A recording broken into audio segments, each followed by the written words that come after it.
잘 한번 풀어보셨죠? 오늘 풀이의 내용은 월간 NCS 7월호, 7월호에서 가지고 와봤습니다. 7월호는 2021년 상반기 한국전력공사 기출보건 특집호예요. 네. 그래서 그때 나와 있었던, 그래도 2021년 상반기면 꽤 최근이죠? 최근의 문제 유형들이 많이 배치되어 있습니다. 이건 제가 문제를 다 바꿨고요. 여기 안에 있는 문제에서 조금 변형이 되었다는 점 알려드립니다. 한번 해볼까요? 1번 의사소통 영역이고요. 알 수 있는 내용. 그러니까 그냥 내용 파악 문제라고 보시면 돼요. 첫 번째 문단의 첫 번째 줄에서 이미 핵심적인 내용 찾아보셔야 되죠. 뭐냐면 대중에게 잘 알려진 동물에 관한 속설 중 잘못된 것에 대해서 이야기가 나와 있는 부분이죠. 첫 번째 문단의 첫 번째 내용에서 이미 핵심적인 내용은 나왔고요. 잘못된 정보가 재생산되는데 그것의 이유로 무엇을 들었는지 좀 볼까요? 여기 보니까 미디어와 인터넷의 발전에 힘입어. 이런 거 중요하다. 그동안 우리가 원인과 결과를 연결지을 때 뭐뭐로써, 뭐뭐를 통하여, 뭐뭐로 인하여 이런 거 많이 했잖아요. 아, 무엇에 힘입어. 아, 이렇게도 얘기할 수 있구나. 이 앞에 것이 원인이 될 수 있도록 만들기에 충분한 문장인 거죠. 네. 그래서 앞에 내용이 원인이 되고 그것의 결과는 잘못된 정보들이 난무하고 재생산되는 것이에요. 그죠? 동물에 대한 잘못된 속설 중에 대표적인 것에 예를 들었죠. 그럼 만약에 여기서 글에 나타난 내용 전개 방식, 설명 방식을 찾으세요. 그러면 사례를 제시한 뭐 예시의 방법을 쓰였어요. 이런 거 얘기할 수 있는 거죠. 금붕어의 기억력은 단 3초밖에 지속되지 않는다. 라는 사례를 뒷받침하기 위해서 제시한 것이 첫 번째. 요거 낚싯줄에 걸렸다가 요행이 빠져나간 후에 3초가 안 되어 다시 물었다든가 요거 하나 첫 번째. 어항에 금붕어가 먹이를 충분히 주었는데도 계속 먹는다거나 세 번째 원을 그리며 빙빙빙 돌아다닌다 라는 거. 요 세 가지가 모두 그 대표적 사례를 뒷받침하는 어떻게 보면 이것도 하나의 속설, 뭐 사례라고 볼 수 있겠죠. 동물에 대한 잘못된 속설 중 대표적인 사례에 대한 얘기가 지금 쭉 나온 거고요. 그런 다음에 밑에 보면 그러나 이렇게 나오죠. 실험 결과에 따르면 금붕어의 기억력은 최소 3개월에서 6개월이다. 그러면 참 3개월에서 6개월이면 되게 기억력이 별로 안 좋은 거 아닌가요? 라고 생각하면 안 되죠. 글에 나타나 있는 글쓴이의 문맥, 글쓴이가 펼쳐놓고 있는 글의 흐름을 따라가 본다 한다면 3초밖에 안 된다고 얘기하는 속설의 반대로 3개월에서 6개월이라는 건 그건 길다는 거예요. 그래서 선지에 금붕어의 기억력은 사실 속설보다는 길다. 이렇게 얘기를 한다 그러면 맞는 거죠. 예. 우리가 괜히 나만의 어떤 개인적인 판단으로 3개월에서 6개월은 너무 짧은 거 아니야? 이런 생각으로 선지를 보시면 안 되는 거죠. 글의 맥락을 봐야 되는 거예요.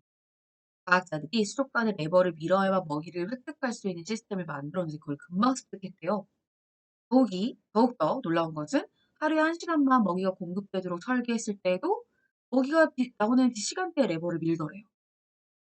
그것도 그러나 실험 결과에 의하면 그럼 과학적으로 뭔가 실험을 해봤다는 거죠. 그러면 앞쪽에 나와 있었던 속설은 과학적으로 입증된 건 아니라는 걸 알 수 있어요. 네. 이런 레버를 미는 실험을 통해서 꽤 굉장히 기억력이 3개월에서 6개월 정도 길다는 것이 밝혀졌다라고 말한 거죠.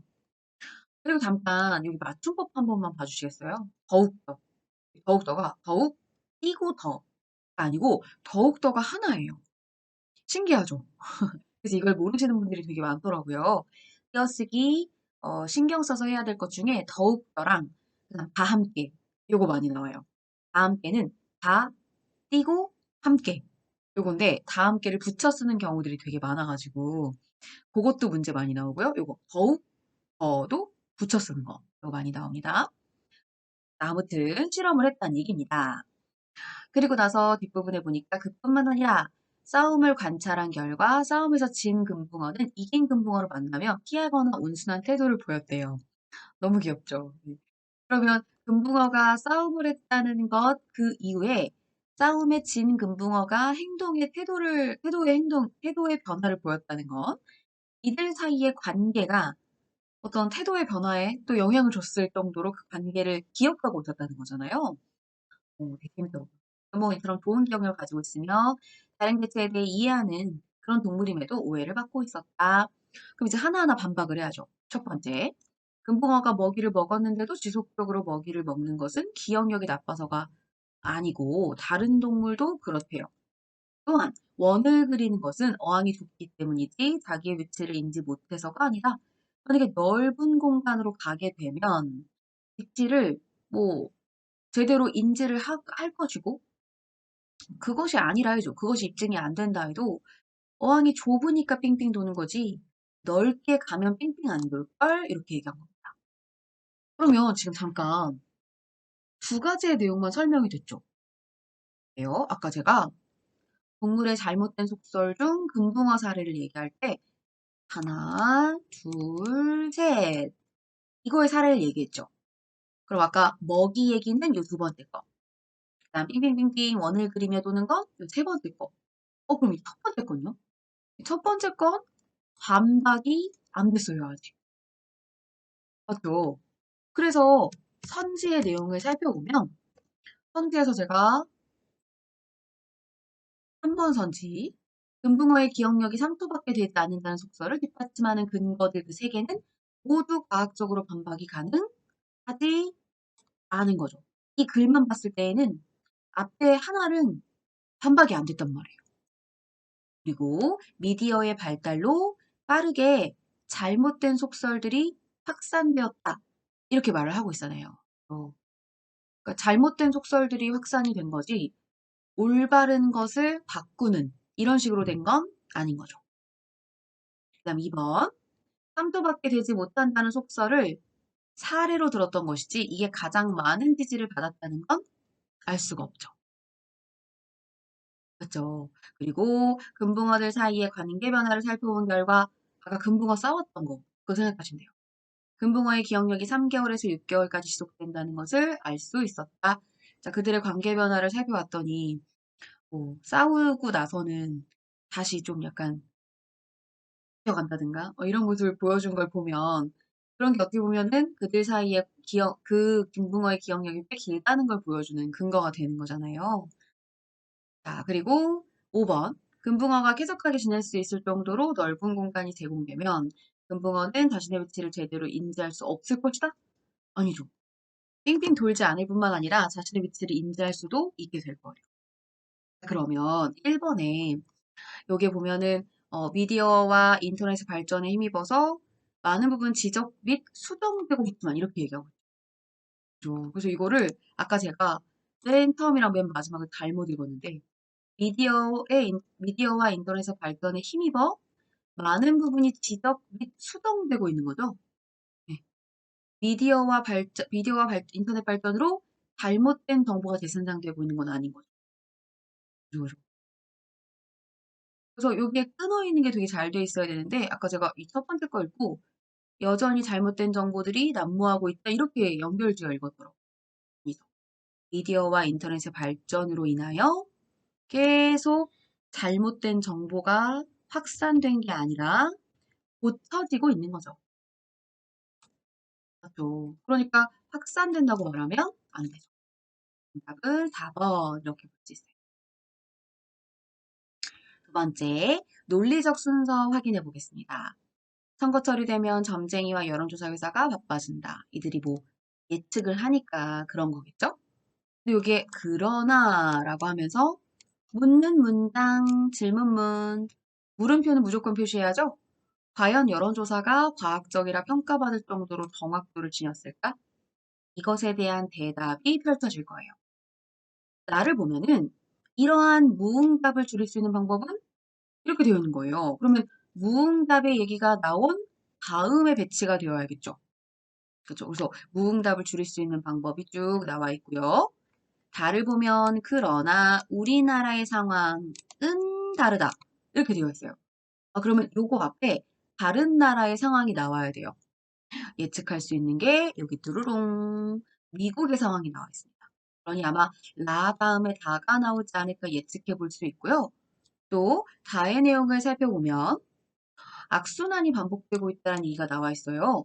그러니까 우리나라는 좀 신뢰도가 떨어지는 여론조사를 계속 믿고 계속 그것을 보도하고 이러고 있다는 거예요.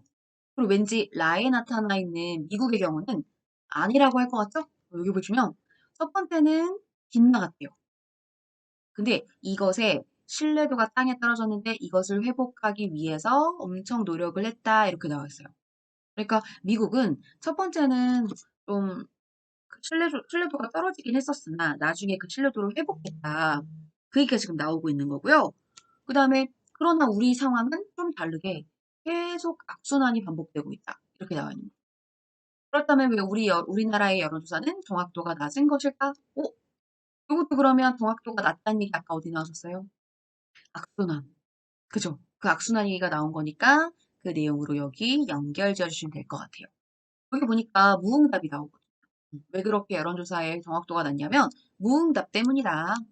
그럼 아까 무응답이 나와 있었던 게 뒤로 연결되면 되겠죠. 그게 바로 나달락이었죠? 예, 무응답. 그래서 이걸 전체적으로 정리해보면 가달락에서는 여론조사가 과학적일까? 라고 물은 다음 미국의 사례를 말하고 나서 라 그러나 우리는 달라요. 다. 그 악순환이 반복되는 그 상황을 바탕으로 막. 그럼 왜 이렇게 여론조사 정확도가 낮지? 무응답 때문에 그래.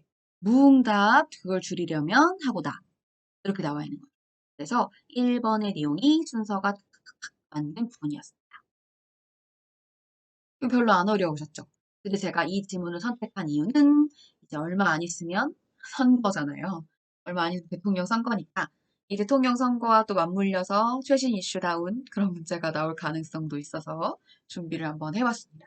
또 본격적인 취업 시즌은 또 3월이기 때문에 3월에 또 묘하게 또 대통령 선거가 또 맞물려 있죠.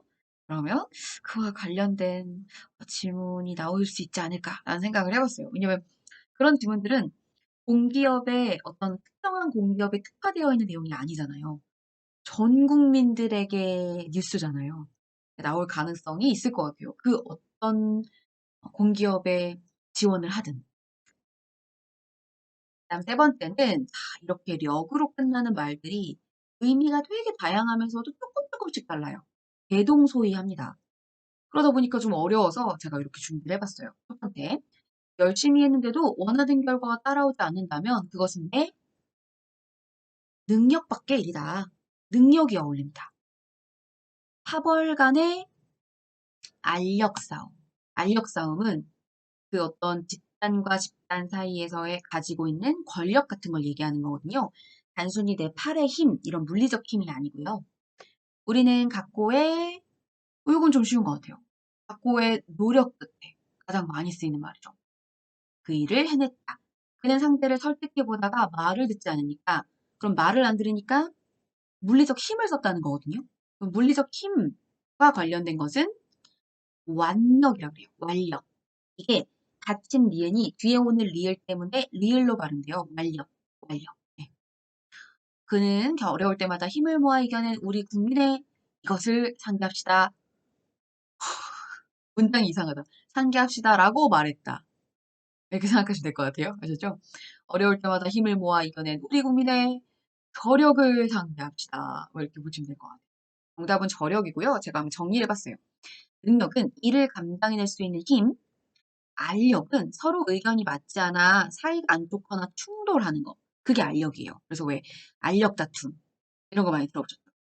집단과 집단 혹은 뭐 개인 사이라고 할지라도 그게 어떤 단순한 개인의 욕구만을 위한 게 아닌 더 큰 뭔가 목적을 위해서 서로 싸우고 경쟁하고 충돌하는 걸 말하는 거죠. 노력은 뭐 너무 많이 들어보셔서 아실 거고요.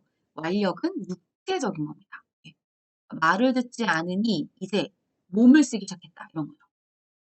이건 지울게요. 말이 안 되니까. 저력은 속에 간직하고 있는 힘. 그래서 흔히 이렇게 눈으로 지금 현재는 보이지 않으나 담대되어 있는 힘 이런 거 얘기할 때 저력 이렇게 얘기해요. 정답은 5번입니다. 각자 알맞은 말들로 바꿔서 기억해 주세요. 네 번째, 중심 내용 찾아볼까요? 그래서 이것도 역시 발전소나 이런 데에 나올 법한 그런 지문이어서 제가 갖고 와봤는데요. 4번의 문단별 중심 내용이니까 보면은 뭐 가에서는 재생에너지 발전량 비중을 20% 높이겠다는 현 정부의 정책이 있었대요. 그 태양광 발전소가 다수 생겨나고 있습니다. 생겨나고 있다 이렇게 말하는 거 보니까 지금 현재의 실태를 보여주는 거죠. 정부의 의도가 어떠하고요. 실제로 그 실제 상황이라고 쭉 보여주면서 그 결과 최근 2년 동안 이렇게 됐다. 최근 2년 동안 태양광 발전 시설 허가 면적이 급증했다. 재생에너지가 엄청나게 많이 사람들한테 각광을 받고 재생에너지 발전소가 엄청나게 많이 생겼던 거죠. 이게 현재 실태예요. 재생에너지는 알고 계시겠지만 뭐 태양열, 풍력, 수력 이런 걸 말합니다. 그러니까 수력 원자력 발전소의 공기업에 들어가실 분들도 이런 에너지와 관련된 기본적 지식들은 가지고 계셔야 돼요. 이게 얼마든지 문제 나올 수 있거든요. 그럼 이건 실태. 두 번째, 나를 보면 태양광 발전을 통해 기존 에너지의 문제를 해결하겠다는 취지는 좋다. 네, 그러나 뒷부분이 글쓴이의 생각이죠. 너무 무분별하게 확장을 하면 태양광 발전의 이면이 드러나게 되는데 그게 바로 치명적 단점이 되어서 오히려 환경에 악영향을 끼치게 된다는 거예요. 그러면 이제 이게 악영향을 끼치니까 더 태양광 발전을 진행할 수가 없겠죠? 그럼 멈추겠죠? 그럼 전력난이 생기겠죠? 또 원전을 무시하면서 원전을 탈원전을 다 이제 막으려고 하는 재생에너지에 너무 몰입해가지고 저는 그런 것 같아요. 어떤 것이든 어느 하나에 몰빵하는 건 되게 위험한 것 같아요. 예. 그러니까 뭐 재생에너지가 뜬데 거기에 몰아넣어. 다른 뭐 원전이든 이런 것들은 다 막아. 너무 한쪽에 치우치는 거거든요. 그런 것들의 문제점을 지적했어요. 그럼 이거 단점이죠. 다에서도 나오죠. 가장 큰 문제점. 문제점, 단점 이런 것들 얘기할 수 있어요. 낮은 효율성입니다. 현재 주로 사용되고 있는 에너지와 비교하면 태양광 발전으로 기존 에너지를 대체한다. 시기상조다. 별로 안 좋을 거야. 뭐 이런 얘기를 한 겁니다. 그러면서 라달락에 다시 말해 이렇게 말했어요. 상당히 많은 부지를 요구하고 발전 단가도 높대요. 가성비에서 떨어지는 거죠. 그럼 이것 또한 다단락의 부연 설명이기 때문에 역시 문제점. 문제점의 부연 설명, 단점의 부연 설명 이렇게 얘기를 할 수가 있어요. 그럼 말을 볼게요. 이러한 문제를 고려해보면 했으니까 이제 그럼 어떤 식의 해결 방안이 필요할 것인가에 대한 내용이 제시되어 있습니다. 원단할 것이 아니라 뭔가 조금 더 전력난을 해결할 수 있을지에 대한 문제에 지속적인 논의가 필요하다라고 얘기하고 있는 게 해결책. 그렇죠? 꼭 해결책이 어떤 정책적인 부분의 해결책만 해결책이라고 생각하지 마시고요. 논의가 필요하다. 의견을 다시 한번 취합해 봐야 한다. 생각의 여지가 있다. 뭐 이런 식의 의식적 차원의 내용들도 다 해결책이 될 수 있어요. 그래서 지금 장점은 안 나오지 않았나요? 너무 쉽게 장점을 확인할 수가 있고 이 문제는 사실 원래의 문제에서는 어떻게 나왔었냐면 논리적 전개 순서 파악하는 문제였어요. 원래는. 네. 그 문제를 제가 이렇게 문단별 중심 내용 찾는 문제로 나눠봤어요. 왜 그러냐면 이렇게 하는데 또 의미가 있는 게 대부분 피셋형의 지문 안에서 글의 흐름에 패턴이 있어요. 그러니까 제일 처음에는 실태를 얘기해주고 그런 다음에 뭐 이 실태가 문제 상황이랑 관련되어 있다면 단점을 제시하는 거죠. 이게 왜 문제냐면 말이야. 그 문제점을 쭉 얘기해요. 그런 다음에 현실적 가능성이 있을까? 어떻게 하면 이거를 현실적으로 해결할 수 있을까에 대한 이야기를 하는 거죠. 어떤 분들은 뭐 어떤 계속적으로 대고해 봐야 된다, 생각해 봐야 된다. 이게 현실적으로 가능하지 않다는 얘기 아니에요? 이렇게 오해하시더라고요. 아니, 근데 출발점, 근본적 해결책이 현실적 해결책 아닐까요? 근본적으로 생각이 바뀌고 해야 현실적으로도 가능성을 생각해 볼 수 있는 거예요. 네, 그래서 현실적 가능성이란 말도 마의 내용으로 맞아요. 네. 혹시 말을 체크하셨을까 봐. 근데 이건 너무 4번이 너무 많이어가지고 정답을 찾기는 쉬우셨을 것 같은데요. 이 문제를 통해서 다시 한번 피셋형 지문에서 이런 흐름이라는 거. 실태 보여주고 원인 분석해주고 여기서는 단점이 원인이라는 거거든요. 원인 분석해주고 현실적 해결 가능성에 대한 언급. 이런 순서가 필색형 지문에 많이 나오고 있어요. 5번은 비트코인인데요. 비트코인 얘기 또 안 나올 수 없어요. 비트코인이 그럴 만한 자산, 투자 열풍을 불고 올 만한 자산인가에 대해서 첫 번째 문단에서 문제 제기를 했고요. 그런 다음 그것을 뒷받침할 만한 예를 들었어요. 첫 번째는 테슬라 최고 경영자의 말입니다.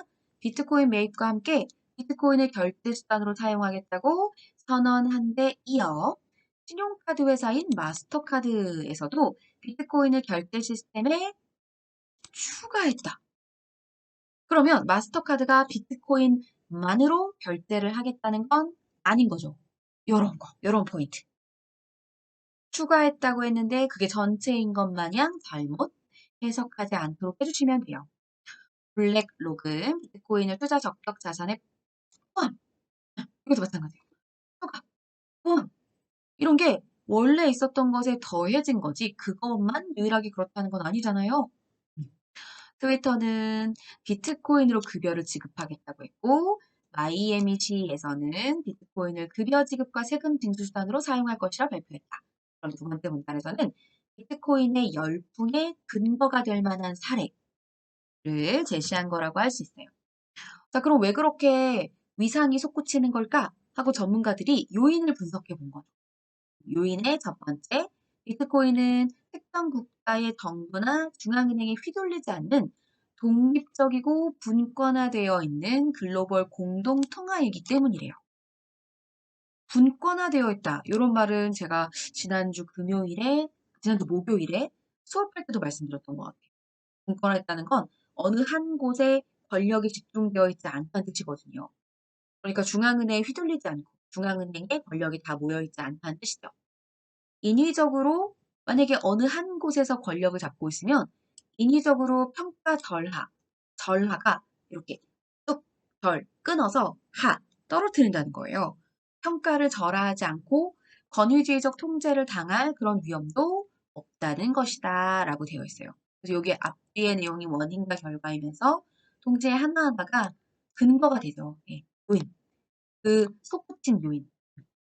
발행 총량이 2,100만 개를 넘지 못한다. 2,100만 개를 넘지 못하게끔 상한이 설정되어 있는 것도 안전한 자산으로 제시된다. 이것도 인기 끄는 요인. 코로나 이후 주요국 중앙은행들이 경기 부양을 위해 돈을 막 찍어냈어요. 돈을 만들어낸 거죠. 그럼 어떻게 돼요? 기축통화. 기축통화는 기준이 되는 통화, 달러를 말하는 거예요. 기축통화인 그 달러의 가치 하락 우려 때문에. 아무래도 돈이 많이 풀리면 돈 하나의 가치가 떨어지죠. 그럼 달러의 가치가 떨어지겠죠? 그러면 비트코인이 오히려 더 가치가 상대적으로 올라갈 수 있게 되는 상황이 되는 거라서 이런 비트코인에 대해서 여러 사람들의 생각이 나타나 있었어요. 테슬라와 마스터카드는 비트코인의 유일한 그쵸? 그럼 벌써 1번 정답. 비트코인의 독립성이 사라진다면 인위적인 평가절하를 당할 수 있다. 즉, 비트코인이 독립성이 사라지고 어느 한 권력에 묶여 있다면 이 권력이 인위적으로 평가를 절하시키기도 하고 했죠. 주요국 중앙은행들이 돈을 많이 만들어내면 기축통화의 가치가 하락할 수 있다는 건 마지막에서 읽었고요. 비트코인의 발행 총량이 제한되어 있으니까 안전하다. 오히려 마구잡이로 찍어내면 그 찍어낸 돈의 가치가 떨어질 수밖에 없는데 비트코인은 총량이 정해져 있으니까 안전하다. 비트코인 하나하나의 가치가 오래 보존이 되는 거죠. 비트코인의 독립적이고 분권화된 특성이 비트코인 인기의 요인으로 분석됩니다. 그래서 아주 간단한 내용 파악하는 문제였어요. 이번에는 안내문이에요. 5명부터 사적 모임 금지에 대한 실시 방안이 나와 있습니다. 항상 이렇게 네모 이렇게 되어 있는 것들 중심으로 보시면 이해하기 쉬워요. 이게 이제 굵직굵직한 내용들이거든요. 조치 내용입니다. 친목 형성 등 사적 목적을 이유로 5명부터의 사람들이 사전에 합의, 약속, 공지된 일정에 따라 동일한 장소에 모여서 집합을 하거나 모임을 하는 걸 금지한다는 건데요. 그 장소는 실내, 실외 모두 포함됩니다. 실외에서는 가능하다. 그런 얘기 나오면 틀린 거겠죠. 적용 예외 사항이 있어요. 그러니까 5명 이상 모여도 되는 거. 결혼식, 장례식, 수도권과 비수도권 나눠서 얘기하고 있고요. 저는 비록 그렇게 되지 않았으나 4제곱미터당 한 명씩 가능하다고 비수도권에서 얘기를 했으니까 이런 게 수리 형태의 문제로 나올 수 있어요. 자료 해석 같은 거 있죠? 예를 들어 4제곱미터에 해당하는 게 한 명이니까 그러면 이 정도 크기의 공간이면 몇 명이 수도권에서 모일 수 있을까요? 그런 식으로. 네. 계산 문제가 나올 가능성이 있죠. 또 행사, 각종 시험 같은 경우인데요. 이것도 거의 비슷하죠. 99명 또 뭐 499명 이렇게 말하는 걸 보니까 아마 100명을 초과할 수 없다. 500명을 초과할 수 없다. 이런 말이기 때문에 초과라는 명칭의 논리적인 이해를 위해서 아예 그냥 99명, 499명 이렇게 쓴 걸 거예요. 자, 그다음 시험의 경우에서는 거리두기를 하면서 수도권은 이렇게, 비수도권은 이렇게. 만약에 500명 이상 모여야 하면 지자체에 신고, 협의를 해야 한다고 합니다. 중간에 이렇게 가운데 점이 들어가 있는 건 거의 엔드 개념이라고 생각하시면 돼요. 신고도 해야 되고 협의도 해야 되는 거예요. 아셨죠? 공무 및 기업의 필수 경영 활동이 나와요. 이 필수 경영 활동에 해당하는 게 이 밑에 내용이겠죠. 뭐 법령 등에 근거한 활동, 그럼 그게 필수 경영 활동인 것이고 시한이 정해져 있어서 취소 또는 연기가 불가한 경우 이런 부분들도 필수적이라고 여기니까 취소 연기가 불가하다고 하는 거겠죠. 그럴 때에는 예외적으로 모일 수 있다. 뭐 그런 얘기입니다. 예를 든 것도 나오죠. 기업의 정기 주주통해 이런 거요. 시설 관리자가 있는 스포츠 영업시설을 이용하는 경우에 원래 시설 관리자가 있는 스포츠 영업시설은 집합금지 대상 시설이 아니에요. 하지만 종목의 특성상 어쩔 수 없이 5명 이상이 모이면 그건 안 된다 이거죠. 자, 그 다음에 다만 경기 이후 식사는 사적 모임에 해당하기 때문에 모이지 않는다라고 되어 있습니다. 아, 예외 적용이네요. 네. 그래서 종목의 특성상 원래 여기 집합금지 대상 시설은 아니긴 한데 종목의 특성상 5인 이상 모일 수밖에 없는 스포츠의 경우는 사실상 운영이 어려웠던 거거든요. 그런 부분들은 예외를 적용하도록 하겠다. 뭐 모일 수 있도록 하겠다. 그런 것 같아요. 여기서의 예외는 모일 수 없게 하겠다. 그 예외가 아니라 모일 수 있게 하겠다. 뭐 그런 것. 다만 경기 이후에는 만날 수 없다. 이거 6세 미만의 영유아에 대한 얘기 나와 있고요. 6번에 상견례 같은 얘기도 나와 있습니다. 1번 경기 주주총회는 법령에 근거한 필수 경영 활동으로 분류되니까 거기에 예로 나왔겠다. 사적 목적을 이유로 5인 이상 사전에 합의한 일정에 따라 만날 수 없다. 그게 여기 내용이었고요. 수도권에서 진행되는 개별 결혼식에 요거요. 100명을 초과할 수 없다. 그래서 아까 99명 이렇게 써져 있었던 비수도권에서 500명 이상 모일 수 있는 건 지자체에 신고하고 협의했을 때. 신고만 하면 된다? 아니고요. 신고와 협의. 시설 관리자가 있는 스포츠 영업시설 중 종목의 특성상 5인 이상 모일 수밖에 없었던 스포츠 영업시설은 집합금지 대상 시설이 아니죠. 네. 아까 뭐라고 되어 있었나요? 집합금지 시설이 아니다. 원래 그렇지 않은데 종목의 특성상 5인 이상 모일 수밖에 없는 스포츠의 경우 사실상 운영이 어려웠었죠. 그런 시설은 예외를 적용해서 모일 수 있게 하겠다. 그런 얘기. 그러니 집합금지 대상 시설이다 라고 말하면 안 되죠. 7번 오랜만에 문제 해결 얘기해 볼까요? 제가 밑줄 친 거 중심으로 해볼게요. 여러분이 모두 창의적 사고에 해당하는 방법 3가지 정도는 이미 어느 정도는 수업 시간에도 했으니까 기억하고 계실 거예요. 자유연상법은 어떤 생각에서 다른 생각을 계속해서 떠올리는 작용을 통해 어떤 주제에서 생각나는 것을 계속해서 열거해 나가는 발산법. 이 발산은 이렇게 바깥으로 막 뻗쳐 나가는 걸 말하는 거거든요. 맞는 말이죠. 그럼 다음, 결론 도출에 효과적인 아이디어만을 집중적으로 제시해 보는 것으로 브레인스토밍이 가장 대표적인 방법이다. 라고 했는데요. 자유연상법이 브레인스토밍 인 건 맞아요. 네, 브레인스토밍이 자유연상법에 포함되거든요. 근데 결론 도출에 효과적인 아이디어만 제시하는 게 아니에요. 자유로운 아이디어. 그래서 브레인스토밍은 중간에 비판을 하거나 의견을 끊으면 안 되고 계속 그 어떤 얘기든지 간에 다 들어줘야 돼요. 이거 효과적이겠어 하면서 그것만 받고 효과적이지 않을 것 같으면 안 받고 이러면 안 돼요. 그게 틀린 거죠. 다음 강제연상법에 해당하는 내용이 나옵니다. 강제연상법의 대표적인 건 NM법이 아니고 체크리스트죠. 강제연상법은 이렇게 신차 출시라는 주제에 대해 판매 방법, 판매 대상과 같은 힌트를 제공해서 그 안에서 대답이 나오게 하는 거거든요. 비교 발상법입니다. 위에 나타나 있었던 NM법이 비교 발상법이죠. 본질적으로 닮은 것은 힌트와 주제가 제시한 개별 아이디어의 의미와는 별개로 외관과 기능 등 피상적인 겉으로 보이는 것만 닮은 걸 얘기하는 게 아니에요. 그래서 본질적으로 닮았다라는 건 단순히 겉만 닮은 것이 아니고 힌트와 주제가 제시한 개별 아이디어 자체의 의미를 잃지 않는 수준에서 그 수준에서 닮아 있는 거예요. 그 안의 내용의 의미, 본질 이런 게 닮아야 비교 발상법이 되는 거지. 그냥 겉모습만 닮았다고 해서 비교 발상법의 두 대상이 될 수 있는 건 아니죠. 그렇죠? 그런 다음에 비교 발상법의 대표적인 방법으로 체크리스트 틀렸죠. 체크리스트는 아까 얘기했던 강제 연상법이죠. 그러니까 서로 관련이 없어 보이는 것들을 조합하여 새로운 것을 도출해내는 것은 시네틱스라고 볼 수가 있어요. 그래서 어느 정도 유사한 것, 본질적으로 어느 정도 유사한 것들을 찾아서 연결짓는 건 NM법이고요. 본질적으로 유사할 수는 있죠. 그죠? 본질적으로는 유사할 수 있으나 상품이라는 점에서는 근데 겉으로 봤을 땐 전혀 이것을 같은 것으로 보기 좀 어려운. 예를 들면 신탄데 신상품인 디노의 판매와 연결지어요. 판매 전략. 전혀 겉으로 봤을 때는 어울리지 않아 보여요. 이런 걸 시네틱스라고 합니다. 겉으로 봤을 때 어울리지 않는 두 개를 연결지어서 비교 발상하는 것을 시네틱스라고 하고 비슷한 예를 들어 신차와 중고차 뭐 이런 비슷한 것들 두 개를 연결짓는 건 NM법 이렇게 얘기할 수가 있죠. 비교 발상법 문제가 많이 나오죠. 나머지 거 한번 쭉 읽어보세요.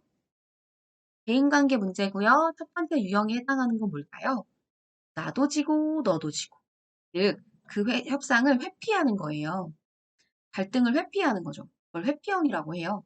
이거는 아무짝에도 쓸모가 없어요. 나도 지는 거고 상대편도 지는 거죠. 유형이는 협력형이라고 되어 있어요. 아예. 그죠? 이 협력형은 통합형이라고 달리 말하기도 해요. 너도 이기고 나도 이기는 윈윈형으로 모범적인 사례라고 볼 수 있죠. 자, 그럼 다른 유형보다 유형 2가 훨씬 더 이득을 얻겠죠? 피하는 것보다. 그러다 보면 상호 친밀감이 더욱 두드러지고, 왜냐면 갈등을 잘 해결했으니까. 구성원들 간의 시너지 효과가 올라가며 갈등을 잘 해결할 수 있는 대표적인 방법이죠. 5번에 갈등 당사자 간의 불신이 클 때 사용하면 실패할 가능성이 있는 건 타협형이에요. 기브 앤 테이크. 기브 앤 테이크라는 건 뭔가를 주고받았다는 건데요. 이 주고받은 것이 정말 끝에서 끝. 갈등이 너무너무 심해가지고 끝에서 끝에 있는 완전 반대의 의견이 하나씩 툭툭 기브 앤 테이크 하면서 툭툭 던져내면서 가운데로 오는 거예요. 그래서 마치 저는 이걸 생각할 때마다 막 카드 게임 하는 것 같은 느낌? 자, 뭐야? 난 이거야. 이렇게 하나씩 하나씩 내려놓으면서 전체 이제 카드 게임의 마무리로 이렇게 지어가는 것 같은 느낌? 기브 앤 테이크도 그런 거예요. 자신들이 양보할 것들을 하나하나 툭툭 기브 앤 테이크 하면서 가운데 지점으로 타협을 찾아 나가는 거죠. 이런 타협점은 불신이 클 때 사용하게 되면 엄청 뭐랄까요? 서로가 저 끝에서부터 이렇게 찾아 나가야 하는 것이기 때문에 갈등 당사자 간의 불신이 클 때 활용하는 건 타협형이에요.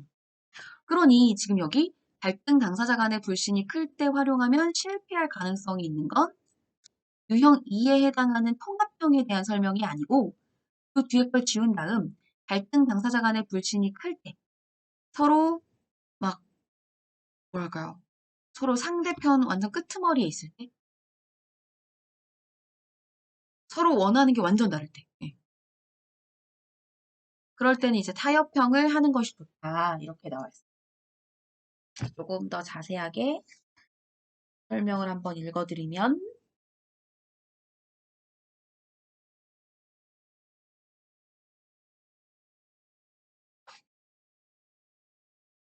음, 이렇게 하시면 돼요. 당사자 간에 불신이 클 때 활용하면 실패하는 방법이 타협형이에요.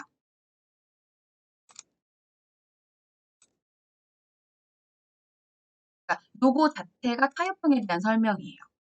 아무래도 서로 반대 끝에서 다가오는 엄청나게 서로가 생각의 차이가 큰 상태에서 불신이 생기면 더 어떤 내가 이 기브 앤 테이크의 방식으로 했을 때 내가 손해보는 거 아니야? 이런 식의 생각을 할 수 있기 때문에 오히려 실패할 가능성이 있다고 봅니다. 그래서 5번은 타협형에 대한 설명이에요.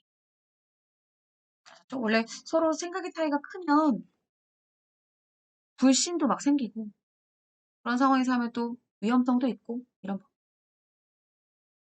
9번 빈칸에 들어갈 말 일종의 고정관념을 갖게 한대요. 어떤 그 개인에 대한 일종의 고정관념을 갖게 하는데 단순히 자신을 알리는 것이 아니라 자신을 다른 사람과 차별화하는 특징은 물론 이를 부각하기 위해 지속적인 자기 개발을 하며 알리는 것을 말한다. 라고 되어 있어요. 여기 앞에 나와 있는 고정관념이 나쁜 뜻이 아니고요. 그러니까 다른 해석을 할 수가 있는 건데 자기가 브랜드처럼 만들어지는 거예요. 나라는 브랜드. 그러면 이 사람에 대해서 그 사람 하면 딱 그런 브랜드, 그런 느낌이 떠올라. 그런 고정관념을 얘기하는 거거든요. 그래서 일종의 고정관념이라고 그래서 쓴 거예요. 고정관념이라는 말 자체가 좋은 건 아니지만 이건 자기 브랜드화를 얘기해요. 단순히 자기를 알리는 게 아니라 다른 사람과는 전혀 다른 차별화된 모습을 보여주는 거죠. 그럼 프레임은 뭘까요? 프레임? 프레임은 생각의 틀이에요. 생각의 틀은 자기 개발에 도움이 안 되죠. 어떤 대상에 대해서 뭐 정해져 있는 그런 생각의 틀 속에서 박혀 있으면 안 되는 거예요. 개인의 차별성은 이럴 때 나옵니다. 자기 개발을 통해서 능력을 신장시키고 다른 사람과 차별성을 가지는 거 중요하죠. 근데 그렇다 해도 이를 알리지 않으면 다른 사람들은 나의 브랜드를 알 수가 없어요. 그러니까 여긴 지금 어디까지 갔어요? 차별화시켜서 나를 알리는 거죠. 나는 자기 개발하고 있어. 나를 부각시키면서. 그럼 차별성까지만 나오면 안 되죠. 차별성을 가지고서 알리는 것까지 나가야 되죠. 그러면 이런 의미들을 모두 포함한 건 브랜드화. 그럼 경력 포트폴리오는 자신의 전문적인 능력이 무엇이며 자신이 그동안 어떻게 인간관계를 쌓아왔는지 또 어떻게 자기 개발을 해왔는지를 다른 사람들에게 명확하게 보여주기 위해 차곡차곡 기록해 놓는 걸 경력 포트폴리오라고 얘기해요. 되게 신기한 건 이 경력 포트폴리오에 여기 인간관계 들어가는 거 보이시죠? 되게 새롭죠? 경력에 내가 어떤 사람과 어떻게 협력해서 어떤 일들을 잘 해나갔다는 걸 보여줘야 돼요. 특이하죠? 어떤 일적인 차원의 내용만 들어가는 게 아니에요. 인식은 잘 알고 계시죠? 직업 생활에 관련해서 자기의 가치나 신념, 흥미, 덕성, 성격 이런 것들을 계속 판단해내는 게 자아인식이죠. 그러니까 위의 내용이랑은 관련성이 떨어지죠. 모든 내용들을 다 포괄하고 있는 자기 브랜드화. 이 자기 브랜드화에 대한 내용이 자기 개발의 가이드북, 모듈에 나와 있는 내용이에요. 문화 충격, 조직이의 파트에 나왔던 거죠. 문화 충격은 현지의 문화를 보고 되게 혼란과 불안, 그 문화를 회피하게 되는 걸 말합니다. 문화 충격의 영향을 가장 적절하게 잘 설명한 것은 3번에 나와 있어요. 왜냐하면 문화 충격이 너무 극단적이면 사실 그 문화를 받아들이기가 힘든데 우리는 다른 나라의 문화를 막 거부하거나 뭐 자문화 중심주의로 인하여 다른 나라의 문화를 무시하거나 이러면 안 되잖아요. 근데 아무리 그래도 너무 충격적이고 극단적인 그런 문화는 꺼려질 수밖에 없거든요. 그런 얘기를 하는 거예요. 그러니까 너무 극단적이지 않은 수준일 경우. 그럴 때 긍정적이다. 이렇게 말을 하고 있어요. 나머지 것들은 다 이것저것에서 막 모아서 만든 편지예요. 다 모두 틀린 내용들. 문화 충격의 영향을 이야기함에 있어서 3번의 내용을 잘 기억해 주시면 나중에 또 다른 문제로 또 바뀌어가지고 나올 가능성이 있어요. 정리해 주시면 됩니다.